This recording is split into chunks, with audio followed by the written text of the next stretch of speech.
ఎన్నికల సందర్భంగా పార్లమెంట్ ఎన్నికల సందర్భంగా బీజేపీ తన ఎన్నికల ప్రణాళికలోనూ వాగ్దానంలోనూ స్వామినాథన్ కమిషన్ సిఫారసులు అమలు చేసి రెండింతల ఆదాయాన్ని రైతులకు చేకూర్చి పెడతానని, అదే సమయంలో గత పాలకులంతా రైతాంగానికి ద్రోహం చేశారని, రైతాంగానికి నష్టం చేశారని అనేక మాటలు మాట్లాడి రైతు పక్షపాతిగా ఉంటామని చెప్పిన మోడీ ఈరోజు మొత్తంగా చూసుకున్నప్పుడు దాదాపుగా ఏదైతే స్వామినాథన్ కమిషన్ సిఫారసుల అమలు రైతు పండించిన పంటకు దాదాపు 50% కలిపి ధర నిర్ణయించే ఎంఎస్పి చట్టబద్ధత కల్పించడానికి నిరాకరించడంతో 13 మాసాలు ఢిల్లీ కేంద్రంగా జరిగిన ఉద్యమంలో 750 మంది అమరత్వం పొందిన తర్వాత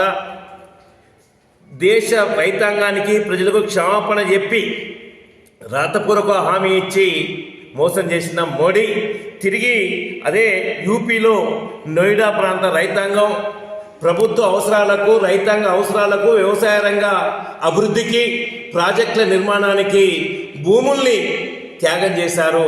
2013 చట్ట ప్రకారంగా నష్టపరిహారం ఇస్తా అని చెప్పిన ప్రభుత్వం ఇప్పటికీ ఇవ్వలేదు.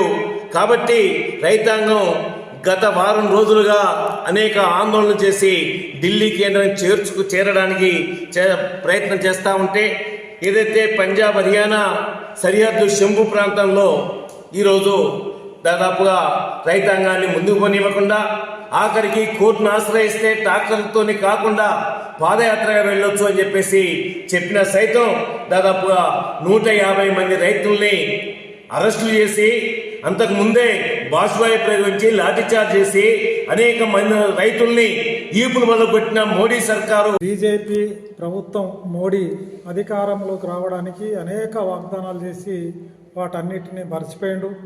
ఈ సందర్భంగా అనేక పోరాటాల సందర్భంగా స్వామినాథన్ అనే కమిషన్ వేసిండ్రు. ఆ స్వామినాథన్ సిఫారసుల్ని అమలు చేయాలని చెప్పేసి దాదాపు 13 నెలల పాటు ఢిల్లీ కేంద్రంగా ఢిల్లీ సరిహద్దుల్లో దీక్షలు చేసి ధర్నాలు చేసి ఆ సందర్భంగా మోడీ ప్రభుత్వం దిగొచ్చి ప్రజలకందరికీ రైతాంగానికి మేము గిట్టుబాటు ధర కల్పిస్తామని చెప్పేసి వాగ్దానం చేసి రాతపూర్వకంగా హామీ ఇచ్చి దాన్ని నెరవేర్చకపోగా ఈరోజు రైతాంగం రోడ్ల మీదకి వస్తే వాళ్ళను ఢిల్లీ చేరుకోకుండా అనేక అడ్డంకులు సృష్టిస్తూ ఈరోజు దేశానికి అన్నం పెడుతున్న రైతునే ఒక దిక్కు వాళ్ళ ప్రాణాలకు హాని తలపెడుతూ ఆ విధంగా చర్యలు చేస్తున్నారు తప్ప వాళ్ళు చేసింది ఏం లేదు.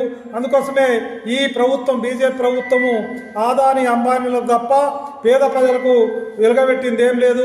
కాబట్టి ఏదైతే ఢిల్లీ కేంద్రంగా జరుగుతున్న పోరాటానికి మేము అఖిల భారత ప్రగతిశీల వ్యవసాయ సంఘంగా మేము పూర్తిగా మద్దతు తెలియజేస్తున్నామని చెప్పి తెలియజేస్తున్నాం. బీజేపీ ప్రభుత్వం రాకంటే ముందే 2013లో చట్టం వచ్చింది.